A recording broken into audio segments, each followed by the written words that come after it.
เป็นจังไดบาดนี่อยู่นี่เนาะเฮ็ดคือคนบ่สบายใจเป็นหยังอะนี่ บ่สบายใจย่านนอนคืนนี่ค่ะ ฮะ ย่าน2แม่ลูกแล้วก็นอนแล้วก็ย่านขึ้นย่านว่าเขาปุ้นไทบ้านอันนั้น โอ้ แท้เขาตีเขาเอาอันนี้แหละโซรถจักรนี่เขาตีหัวจนเลือด ปอ ออกอันคนตะกง คนตะกง แม่น อยู่คนเดียว บ่อยู่กับไอ้น้องกะไอ้น้องหันเป็นอ้ายน้องหันเป็นแม่ม้าพ่อไม้ อะไรอะว่าท่านบ่ซะ แล้วก็เพิ่น แล้ววันนี้ แล้วชุบเจ้านี่ขึ้นย่านบัดนี้ คือย่าน ขึ้นย่านแนวใดเว้าอยู่ คือ ฟัง นี่จนบ่ได้รับย่านและย่านเขามาข่มขู่หั่นแหละย่านไปนั่นแหละ เดี๋ยวเขามาปุ้นเอาหยังเอาเงินเอาคำเฮา แม่นเงินคำกี่บ่มียันว่าดังเฮาเฮ็ดคลิปเดี๋ยวนี้หั่นน่ะ โอ้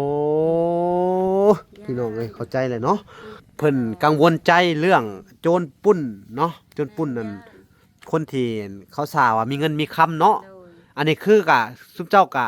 หนึ่งในเป้าหมายนั่นซั่นซะว่าสาว่ามีเงินมีคำแม่นบ่ โดย โอ้แล้วก็เลยพากันกังวลใจนอนบ่หลับกันเบิดคืน แม่น สองแม่ลูก เอาแม่ลูก บ่ได้หลับบ่ได้นอนเลย บ่ ปอดเถอะพี่น้อง มา เอ้ย รับยาน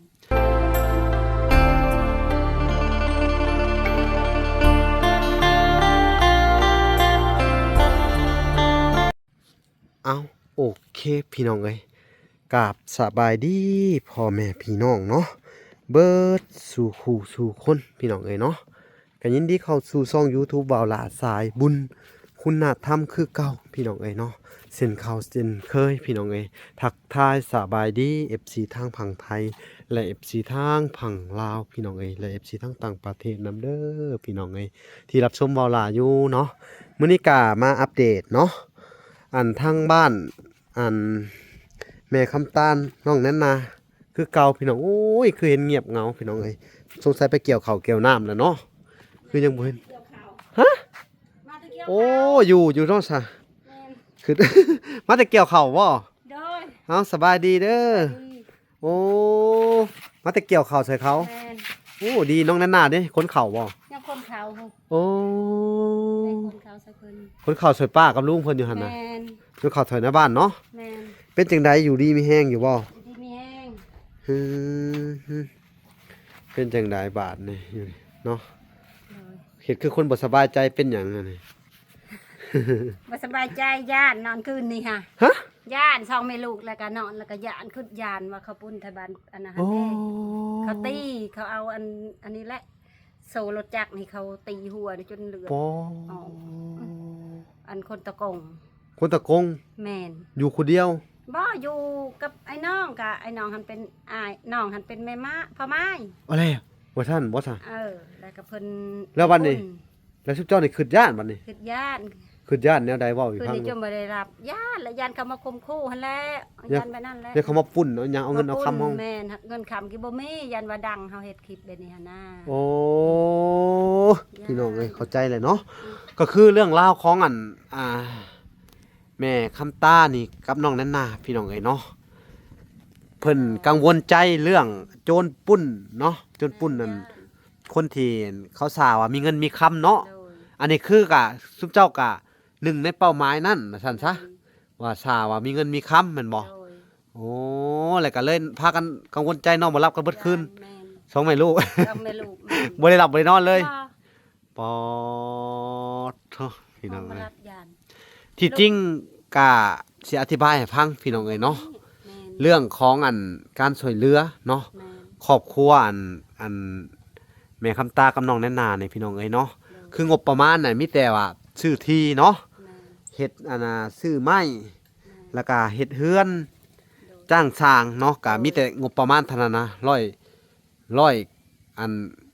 กว่าล้านว่าสิเนาะก็คือว่าเอาให้ค่าสร้างเฮ็ดเฮือนอีหยังซื้อซื้อไม้เบิดแล้วเนาะ โดย ก็คือเงินเน็ตโตในชุบเจ้านี่บ่มี บ่มีเฮากิน บ่มีเพิ่นก็หาเช้ากินค่ำคือเก่าพี่น้องเอ้ยเนาะทางทีมงานเฮาหรือว่าทางวลาแล้วก็บ่ได้ช่วยเป็นเงินสดซุเพิ่นเนาะส่วนหลายก็งบประมาณทางผู้ใหญ่เพิ่นให้มาก็มีแต่ว่าให้มาสร้างสาบรรเทาทุกข์เกี่ยวกับบ่อนอยู่บ่อนอาศัยเพิ่นพี่น้องเอ้ยเนาะก็โอ้ยเจ้าก็ย่านแนวบ่ย่านเนาะ โอ้ยาน แม่นความอยู่เข้าใจอยู่พี่น้องเอ้ยเนาะจนหน้าแหละหน้าอันนั้นมองเนาะจนหน้า หน้าตื่นตาตายไปพี่น้องเอ้ยเอ้าสู้ๆบ่เป็นหยังเด้อ คันว่า นั่นแหละต่างๆเลยโทรเด้อว่าโทร โอ้ ได้โทรศัพท์ก็บ่มีอย่าเอาจังโทรว่ะ อืม มีแต่บ่ค้านว่ะได้ยินแบบชื่อเสียงก็ให้บ่ค้านเด้อว่ะ เพิ่นว่าคันมีคนมาห้องก็บ่ให้ค้านเนาะ แม่น โอ้ก็คือเพิ่นบอกหั่นแหละเด้อซะเด้อ โดย มีหยังก็ระมัดระวังเอาเพิ่น แม่น บางคนเขาก็บ่ฮู้เขาคิดว่าเฮามีเงินนั่นแหละเนาะ แม่น แต่คืออันนี้ก็ยืนยันพี่น้องเอ้ยเนาะ แม่น คือว่า2แม่ลูกนี่มาขาทิ่มก็ขาซื่อๆบ่มีหยัง บ่มีจ้าเฮาบ่ มีแต่เฮือน มี เนาะ แต่เฮือนนี่แหละ ก็ว่าเอาเฮือนไปได้ก็ให้ปุ้นเฮือนพู้บ่ได้ให้บ่ต้องมาเฮ็ดคน เอาได้โดย เนาะคือว่างบประมาณมันก็สิอยู่ในเฮือนหั่นแหละพี่น้องเอ้ยบ่มีหยังเพราะทางวลากะบ่ได้มีเงินสดบ่ได้เคยให้มอบเงินสดให้เพิ่นจักเทื่อพี่น้องเอ้ยเนาะ แม่น นี่แหละก็อันน่ะคุณโจรที่เบิ่งคลิปนี้ก็ อย่ามาเฮ็ดเพิ่นเลยพี่น้องเพิ่นกำลังเครียดอยู่ นอนบ่หลับเป็นกังวลใจหลายบ่ แม่น อืมเอ้า และแม่2คนแม่ลูกก็ญาติ ย้านเลยเนาะ ผู้หญิงนำญาติ เกิดเรื่องใหญ่พี่น้องเอ้ยแบบนี้ ญาติได้ยินข่าวเลยโอ้ญาตินั่นแหละว่ะ เออ ได้ยินเสียงรถติดก็ลูกมานั่งลูกมาชองเบิ่ง กลางคืนนี่ไหน รถ ระแวงอะเนาะ ได้และรถเนาะ อืม เพราะว่าแล้วกลางคืนเพราะว่ากลางเว้นและรถทางนี่ อืม ก็ลุกมาสอง อืม เฮานอนทั้งคือว่ารถสิจอดนั่นนี่ครับบ่เขาใกล้คือว่ารถสิจอดเฮานอนเนาะเนี่ยมันอยู่กันไหน พอได้ยินข่าวตัวนี้หันนอนบ่รับเลยแมันบ่คือเจ้าของบ่เนี่ยเนาะ ในบ้านว่ามานอนอยู่พี่ตะปะเอ้ยมานอนจะปะเฮือนเองว่ะมีเฮือนแล้วไปอยากไปนอนนี่แหละ อ้าวบ่เป็นหยังสู้ๆโอ้ย ครับ มันก็อันนั้นน่ะเนาะ บ่เป็นหยังเฮาขึ้นยานเอง อืมนั่นแหละ สู่ไปก่อนเพราะว่าเพิ่นก็ถึกเลขอยู่พี่น้องเอ้ยนี่ถึกเลขเกี่ยวกับการช่วยเหลือนั่นแหละพี่น้องเอ้ยช่วยเพิ่นก็ผู้ใหญ่ช่วยเพิ่นก็ช่วยเรื่องอันน่ะเครื่องบรรเทาทุกข์คือว่าบ่อนอยู่บ่อนอาศัยพี่น้องเอ้ยเนาะจักสิว่าจังใดเอ้าบ่เป็นหยังล่ะสู้ๆเด้อสู้ๆบางเทื่อเฮาพังข่าวพี่น้องเอ้ยเนาะก็ข่าวมันก็เป็นตาย้านอีหลีตีกันอีหลีเนาะเป็นจังไดเราหาเจ็บบ่หรือจังได และเราฮะ เจ็บหนักจะไปห้องหมอผู้บ่ แม่นบ่ได้จำเป็นไป แต่เราเสียอีหยังแน่บัดนี้บาดเบิดเลย คือว่าเขาว่ารถจักรพุ่นและเขาไปเจ้าหน้าที่ เจ้าหน้าที่เข้าไปเนาะ เขาสุกเอารถจักรบ่มีเงิน โอ้บ่มีเงินเอารถจักรปุ่นรถจักรว่าซั่นซะ แม่น อ่อนแล้ว เงินบ่มี เงินบ่มีคือสิมาอยู่หน้าข้างในบัดนี้พี่น้องเอ้ยอันตรายเลย โคกแน่เขาค่ะ นอนในเถียงนานี่นะในโคกนี่ หาเอา โคกใกล้ๆเฮานี่ได้ แม่นนี่ทางนี้ อื เรือพี่ ม ภาษาเฮานี่ เนื้อพี่ซ่าใกล้ๆนี่ โดย แล้วคนบ้านได้คนน่ะบ้านดังหวายเฮานี่บ่ เขาคนหันคนบ้านป้อง อ๋อคนบ้านโปงอัน แม่ คนที่ถูกเฮ็ดอันน่ะทำลายอะเนาะ ผู้อันโจรหันก็บ่ฮู้เขาใส่กันหนอกเหมือนไผสิฮู้ อืม แล้วคนมาแต่ไสแล้วว่าจัก อืม เพิ่นก็บ่จื้อคน โดยเอ้าจังไดกะ เพิ่นก็บ่มีเงินมีคำดอกก็บ่มีเงินนั่นแหละเขาจังตีเพิ่นหั่น เนาะ เออ ทำเงินบ่มีก็ตีกันน่ะสิไปหานี่ไสก็บอก ก็คนมันบ่มีเนาะ แต่มันบ่มีคือหมู่ข้อยนี่บ่มีสิไปหาไสคันมีก็ดึงให้แล้วไป เออ บ่ให้ค่าจังว่าจ้าง อันตรายแล้วเด้พี่น้องเอ้ยบ่เป็นข่าวธรรมดาได้เนาะ ว้าว สุดยอดอันนี้รอข่าวนะน่ากลัว สองเอ้ยน้องอยู่หน้า สอง ไอ้น้อง ผู้หญิงบัดซองว่าอยู่นะ ผู้ชาย ผู้ชายคนหนึง ผู้ชายมัดสอง เขาตีอะผู้ชาย เขาตีหันผู้เป็นตะกงหั่น เลว เขาว่าตะกงหันมีเงินขายควายเขาว่า โอ้เขาเลยไปขู่เอาอยู่หั่นเนาะ แม่นอันนั้นแหละเขามาขู่ เออ ใจดูแล้วบอกห้องจนเขาตีก็โซโลดนี่เขาวัดเอาอันนี้ค่ะ แสดงว่าคนนี่ก็น่าจะเป็นคนบ้านตัวเองเด้พังเว้านี่เขาสืบได้อยู่ สิ เนาะ แม่นด้วยจะหน่อยเขาจักแล้วมัน อืม ใครรับบ่มีดอก อืมคนกับคนบ้านเขาเองอะไรเนาะ วันอื่นได้เขาสิฮู้จัก ว่าขายงัวขายควายพี่น้องเอ้ยอันตรายพี่น้องเอ้ยบ้านนี่อยู่ยากละคนมีเงินแถวนี้พี่น้องเอ้ยเนาะบัดควายเขานี่ขายอีหลี ขายอะไร เออสูง ซื้อรถ เออ ซื้อรถใหญ่อันนี้แล้วก็เขาไปฝากธนาคารเวียนบัด โอ้แสดงว่า อ่า ครอบครัวนี่ค่อนข้างจะมีฐานะเนาะ แม่นแล้ว และขายแหละสิซื้อรถใหญ่ เพิ่นก็เป็นในครู เพิ่นสิซื้อรถหยังอะนะ รถยังรถบรรทุกนี่แหละรถใหญ่นี่แหละ โอ้อุ้ย แต่หลอกดิโลนี่แหละแกฐานแกนี่แหละ แสดงเขาเห็นมีเงินบ่ได้เด้อพี่น้องเอ้ยเขาซ่อมอยู่ เงิ พี่ น น้อง นั่น เอ้ย เพิ่นไปพากเมียนแล้วบัดมือสิไปซื้อจังสิไปทอนออกนั่นน่ะ โอ้เจ็บโตแล้วทำแบบนี้ดีนะเขาบ่มีดแทงเนาะ แกนั่นจังหวะ เขาสู้พลาด คนก็ตาย พลาดบ่ถึกตาบ่ ก็จักแหละเขา เขายังไปกวดมานี่แหละ อืม ก็คนเทียงหนาอาหารก็บ่ได้ไก่บ่ได้ซ้ำเทียเฮือนเฮากับมีคนมีรถก็ยังว่าบ่ฮู้อยู่แล้วจ้าบ่ฮู้เขาห้องจนจะเลยจิกจักอยู่ลูกหันกะโตนลงแต่เฮือนหันก็ยังว่าบ่ฮู้จัก ลูกก็อยู่นํกันนะลูกฮะ อยู่นํกันลูกพ่อหมายหั่น เอ้าเฮ้ยผู้หญิงหรือผู้ชายตนเฮือนน่ะ ผู้เป็นพ่อหมายหันกะโตนเฮือน ห่วย ปบไปบอกจุอันชาวบ้านอันลูก มัน หันกะโตนน่ะไปอยู่ในกระสอบข้าวก็บอ โอ้ ก มี เขาผูกเมียนไว้สี่ผูอันตะกงค่ะผูก แต่เขาว่าภาษาลาวเทิงนี่บ่เลย ว่าภาษาลาววะเขาก็บ่ฮู้ก็บ่ได้ถามมื้อนี้เขายังไปกวด แสดงว่าอันเอาเข้าตำรวจเขาไปแล้วเนาะ ไปแล้ว ไปตรวจสอบไปถือกับบ่ฮู้แล้วว่าไผเป็นไผเนาะ ไปแล้วไป แต่ว่ารถจักรเสียรถจักรฮะ จักหันเห็นแต่เขาสุกเอาไปเขาติดจักบ่ได้ได้เขาล็อกเมียนนั่นเด้ อืม เขาสุกเอา โหดอันนี้พี่น้อง เขาหักคอแล้วก็แบบทุกห้ามนะพี่สิวันหลายคนดอกกะว่าบ่เอาไปบ่ได้ดอก อืมอันตรายพี่น้องเอ้ย กันจะมีเลยอยู่นอกๆหมู่บ่ได้ดอก อันตรายแบบสิพี่น้องเอ้ยอยู่ยากเด้อ เถื่อจุกินจุอันนั้นแหละจุเงานั่นแหละ อันนี้ก็เป็นอุทาหรณ์พี่น้องเอ้ยเกิดเรื่องร้ายเนาะข่าวร้ายนะเฮ็ดให้ทั้งอันสองแม่ลูกนอนบ่หลับ อยู่เพื่อนนอกๆหมู่พี่น้องเอ้ยโอ้ย ปัดไพ่กับแบบไพ่แสงสีก็มันบ่ได้ฮอดสอดแจงซะ ไพ่โซลาร์เซลล์นี่ได ไพ่อันนี้บ่ได้แจง โอ้บ่ฮอดแจ้ง บ่มันมึง อ๋อ อันยานทันว่าไพ่หุ้งหมดอันนี้ก็บ่ยานบ่ได้ อืมเนาะ อันนี้10 โมง 11 โมงแล้วก็หมด ดับ แล้วเด้ อ๋อ จักในใดมันจังบ่กุ้ม อ๋อเนาะ เอาสู้ๆเด้อเอาพี่น้องเอ้ยเป็นกำลังใจให้เพิ่นอีกครอบครัวนี่ก็ได้ ก็น่าคิดเห็นใจอยู่พี่น้องเอ้ยเพราะว่า บางคนเขาก็บ่ฮู้เนาะคือแม่ครับตานี่เขาว่า ไปคิดเห็นตอนสรุปสรุปเงินว่าพรเป็นสรุปเลยเนาะว่าเป็นเฮ็ดในเฮือนนั่นแม่ครับตากับน้องนั่นน่ะนี่มันเบิดเท่านั้นเท่านี้นะเนาะคือว่าแหละพี่น้องเอ้ยอันบางเทื่อเขาก็เบิ่งคลิปเขาก็เห็นเขาก็ซ้อมอยู่ก็เป็นได้เนาะ แม่น อันนี้ก็บ่ให้ประมาทเด้อ โดย อันให้ระมัดระวังเอาเนาะเกิดเรื่องใหญ่พี่น้องเอ้ย แล้วก็คดีอันนั้นในบ้านเพิ่นเอิ้นว่าใต้ไพ่แล้วเด้อค่อยต่อให้แล้วว่ะไปเสียบแล้วใต้โลดใต้เวียน ใต้ไว้เด้อ แล้วก็เพิ่นเสียบให้แล้วก็มาคอยกับใต้เวียน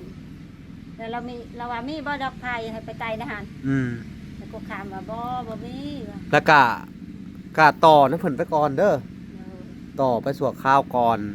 เพราะว่าไผผ้านี่ก็บ่มีจักเสร็จจังไดเนาะทางเวลาก็บ่มีงบประมาณเข้ามาพี่น้องเอ้ยเนาะก็มีแต่รอพังอันเรื่องน้ำบาดาลก่อนพี่น้องห้องน้ำก็อัน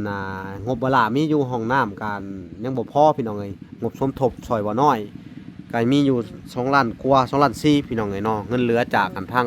เฮ็ดสีก็เป็นเงินของทางเอ้ยลิซ่าคือเก่าเด้อ โดย ที่ว่าเพิ่น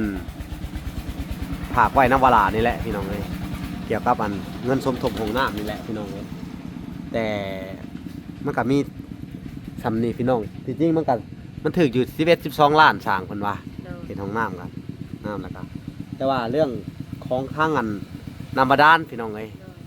ก็สิมาแจ้งข่าวดีเพิ่นรอบหน้าเด้อคลิปหน้าพี่น้องเวลาจะมาแจ้งข่าวดีเพิ่นเนาะบ่ฮู้ว่าสิเป็นหยังก็ถ้าติดตามตอนต่อไปคลิปต่อไปพี่น้องเนาะแต่คลิปนี้ก็มาฟังเรื่องราวการกังวลใจเนาะเห็นนั่นครอบครัวที่เพิ่นนั่นขายควายเนาะ โดย และโจรมันหู้มันก็มาปุ้นเอาพี่น้องเอ้ยเฮาว่าคนแถวเขตเฮาเองนี่แหละเนาะ เออ คนวัยรุ่นซุมื้อนี่แหละพี่น้องเอ้ยเนาะอันตรายอยู่ยากได้พี่น้องเอ้ยรถล่างซุมื้อนี่ก็เสียบ่อยได้ เสียเลย เสียอยู่ยากพี่น้องเอ้ย แม่น เพราะว่าเพิ่นก็จ้องนั่นแหละพี่น้องเอ้ยเป้าหมายก็อันตรายพี่น้องเอ้ยจักสิเฮ็ดจังไดเนาะสู้ๆเด้อ สาธุ สู้ๆอดเอาก่อนบ่เป็นหยังดอกมีแต่เฮาเราระมัดระวัง โดย ข เขาว่ามีคนมาขอประตูบ่เขามีคนมาห้องจิริจิกะเขาบ่ต้องเปิดประตูมาดอกเขาล็อกอย่างดีเลย อันนั้นแหละอันในบ้านว่าคันได้ยินเขาเอิ้นอย่าเปิดเด้อทางนี้เด้อเปิดทางบงเอียม แม่น เบิ่งว่ะ ทั้งอันเฮือนชุมเจ้านี่มันก็ค่อนข้างจะว่ายังไงคืออันนอกแน่เนาะ แม่น ห่างไกลจากเฮือนทางนั้นหลายเติบพี่น้อง คั เอ้ น ย ว่ามันแปลนกะใครแน่อันนี้ แนมเห็นกันได้เนาะ บ้นี่มันบาง ก็ให้วาดมันบังแล้วเว้ย ปีนี้เขาสิทางแล้วอันนี้ว่า จะเฮ็ดจังได คันทามีภายได้หุ้งคันแน่แล้ว พอ มีแต่เพิ่นแนะนำว่าในบ้านเพิ่นแนะนำว่าบ่ต้องคันเขาเอิ้นแล้วบ่ต้องค้าน โดย กับเปิดประตูใหญ่บ่ให้เปิดทางปองเอียมซองเบิ่งว่ะ โดยนั่นแหละก็มีแต่เฮ็ดตามเพิ่นบอกหั่นแหละเด้อ แม่น มันจังไดมันก็จังสิปลอดภัยเนาะ โดย ถ้าเฮาบ่เฮ็ดตามนั้นมันก็บ่อยากปลอดภัยแหละ ว่าคนแบบว่านั่นอย่าว่าคนแบบเลิงชูเซแบบเขาเมามักยาสร้างนาจุดนั้นยันเป็นอันนั้นคนดีหันยันบ่มีดอกคนดี เขาบ่ คนที่ คนดีเขาแบบฮู้จักเขาแจ้งการกับเขาฮู้จัก เออ คนผู้เข้าใจยันผู้บ่เข้าใจ แม่น เขานี่เข้าใจหันฮู้จักแล้วบ่จักแต่ว่าเขาแจ้งการซื่อๆเขาเฮ็ดเฮือนเมิด อืมแม่นหั่นแหละ ผู้บ่ฮู้จักนี่ถาม เขาก็ถามเจ้าบ่เรื่ ถาม นี้ อยู่คอยไปนี่ถามเขาว่าเท่านั้นเท่านี้เขา แสดง บ่คอยว่าเขาอันนั้นเขาแจ้งการเพิ่นแจ้งการซื่อๆแต่เขางบในเฮือนนี่เขาเฮ็ดเฮือน แสดงว่า พวกวัยรุ่นบ่ถามเจ้านี่ บ่แบบพวกแม่เพื่อนนี่แหละถาม พวกผู้เฒ่าผู้ ชวบ้น ทิ้งชาวบ้านนี่เนาะ แม่น ว่าตัวได้หลายบ่เฮ้ยจังซั่นจังซี่บ่ แม่น เรื่องของเงินช่วยเหลืออีหยังประมาณนี้บ่ นั่นแหละว่าคือเห็นอยู่ว่าเขาลงคลิปว่าเขาแจ้งการซื่อๆเขาว่ามื้อเจ้าบ่ฮู้บ่ว่ามื้อเจ้าหันบ่เข้าใจเขาว่าคอยเลยอิทบายให้เขาแต่ผู้เข้าใจแหละเขาว่าในนั้นบ่ว่า อืมแม่น แบบเขาเว้าติดเว้าต่อนะเขาบ่เข้าใจแล้วเขาเว้า บัดนี้ไปถึงหูโจรน่ะสิเนาะ แม่น เขาก็สิว่าเฮามีเงิน ขาก็พังเมียน ฟังแม่นโอ้เฮือนนั่นนี่ อืม มีเงินหลายได้พอมัก ธรรมดาได้ ที่แท้มันก็บ่ได้มีหยังพี่น้องเอ้ยเนาะ ที่นี่ยังที่ชื่อบักพริกเป็นนัวกับพ่อแห้ง เวลาก็นี่แหละก็มาฟังเรื่องราวของเพิ่นกันน่าเป็นห่วงอยู่พี่น้องเพราะว่า บางคนเขาบ่ฮู้ว่าการช่วยเหลือมันเป็นแนวใดเนาะช่วยเหลือนี่บ่แม่นเฮาสิมอบเงินให้เพิ่นเงินสดไปเฮ็ดเอง ทุกสิ่งทุกอย่างมันขึ้นอยู่กับทางทีมงานเบิดว่าเงินเท่านั้นเท่านี้พี่น้องเอ้ยว่าค่าสร้างเท่านั้นเท่านี้เนาะค่าสำหรับเฮ็ดเฮือนนั่นแหละพี่น้องเอ้ยงบก็มีแต่เฮ็ดเฮือนเฮ็ดซ่านสร้างอันบ่อนอยู่อาศัยให้เพิ่นพี่น้องเอ้ยเนาะก็บ่มีเงินเก็บดอกแต่ละคนก็ได้ พี่น้องบ่บ่ละไปช่วยเหลือก็ได้เนาะก็สิได้มาแจ้งให้ทุกคนได้ทราบกันนั่นแหละเนาะเพราะว่าทางอันครอบครัวสองแม่ลูกนี่พี่น้องเอ้ยก็ยังขาดแคลนคือในเรื่องห้องน้ำพี่น้องเอ้ยก็เงินก็ยังบ่พอพี่น้องเอ้ยแล้วก็ในเรื่องของอันน้ำบาดาลก็เพิ่นเสนอข่าวๆมาเด้อ เดี๋ยว ก็จะได้มาพูดคุยกันอีกเพื่อมาอีกพี่น้องเอ้ยเนาะถึงได้กะช่วงนี้กะข่าวกะเป็นตาย่านเนาะ เดี๋ยว เขาปุ่นเขาจี้แต่ว่าบ่ได้เงินเนาะเงินเราไปฝากธนาคารก่อนเราก็สละเนาะ แม่ เอาไว้นะให้ในหน้ากับบ่ปลอดภัยพี่น้องเอ้ยในเฮือนในซ่านกับบ่ปลอดภัยมีหลักโจรหลักเหล็กขโมยหน่อยแห่งดีสมัยนี้ยังป่นจี้กันอยู่อันตรายพี่น้องดีแต่เขาบ่ขาทิ่มเนาะ แม่ ถ้าขาก็โอ้ยอันตรายพี่น้องเอ้ย เขาประทานยันประทานอันนั้นนะพอแต่เขาตีคือซื้อกันแหละ ตีแล้วก็มัดไว้เขาซ่อมเนาะ มันไว้แล้วก็ตีให้ไปเอาเงินให้เขาก็บอกบ่มีสิเอาคือสิพดีสาบานจุกอันนั้นนะ แสดงว่าพวกที่เฮ็ดนี่มันต้องวัยรุ่นที่แบบกินมาจนบ่มีสติไปเลย แม่ จนกลายแบบเป็นผีพูดพี่น้องเอ้ยเนาะ ก็ใส่กันหนอกมัน อืม บ่ได้แบบบ่ใส่กันหนอกก็ใส่วอร์มแบบหน้ากากอันนั้นนะ โจรพี่น้องเอ้ยมัน เห็นแต่หน่วย โอ้น่ากลัวพี่น้องเอ้ยพังเรื่องราวแล้วก็สุดยอดอะไรเอ้าจังได๋กะระมัดระวังเอาก่อนช่วงนี้พี่น้องเอ้ยเนาะ ไปจนเพิ่นในบ้านว่าไปนอนอยู่พี่โอ้ยบ่ได้ปะเฮือนนอนในนี้ตายก็ตาย นั่ อีนั่นหนาวจะไปเลยได้คืนนี้อย่า ลูกสาวสิหนีก่อนแหละ ไปแม่เขาว่าเขาสินอนนี่แหละ อืมเนาะเอาพี่น้องเอ้ยก็ดีแหละเป็นอุทาหรณ์ไว้เด้อเป็นอุทาหรณ์ไว้สอนใจไว้ว่าเฮาบ่ควรประมาทถ้ามันยันเผลอเผื่อมีคนมาทวงมาถามมาอันนี้นะมาห้องใส่ก็ให้ระมัดระวังไว้เด้ออันนี้ก็เป็นเรื่องราวพี่น้องเอ้ยเนาะเกี่ยวกับความกังวลใจเนาะในครอบครัวของทางอันแม่คำตาน้องแน่นหน้าพี่น้องนอนก็บ่รับมื้อคืนเพิ่นว่าได้ข่าวอันจักมื้อแล้วเขาตีนี่ได้ข่าว เมื่อวานนี่ มื้อวานนี่ แม่ แล้วคืนต่อมาเฮาก็นอนบ่หลับเลยนั่นแหละพี่น้องเอ้ยข่าวบ่ดีก็คือมีโจรมาปุ้นเฮือนปุ้นซ่านของทางอันบ้านอันบ้านหยังนะ บัดปง บ้านปงล่างพี่น้องเอ้ยเอ้าโอเคพี่น้องเอ้ยคลิปนี้ก็นี่แหละมาอัปเดตสอบถามก็มาอันตกใจน้ำเพิ่นคือกันพี่น้องเอ้ยเพิ่นก็ย่านบ่ล่ะก็เป็นแต่ย่านน้ำเพิ่นอยู่พี่น้องเอ้ยแต่ก็บ่ให้กังวลใจเพราะว่าทางแม่คำตาลนี่บ่มีเงินสดพี่น้องเอ้ยเนาะมีแต่โตพี่น้องเอ้ยเนาะเอ้าโอเคพี่น้องเอ้ยคลิปนี้ก็สิได้อำลาพาจากก่อนเด้อบ่มีหยังขอกล่าวคำว่าสบายดีเด้อแม่คำตาสวัสดีพอกันใหม่พี่น้องเอ้ยไปติดตามคลิปตอนต่อไปพี่น้องเอ้ยเวลาสิเฮ็ดหยังก็โอเคไปพบพ่อกันคลิปหน้าคลิปนี้ขอกล่าวคำว่าสบายดีพี่น้องบ๊ายบาย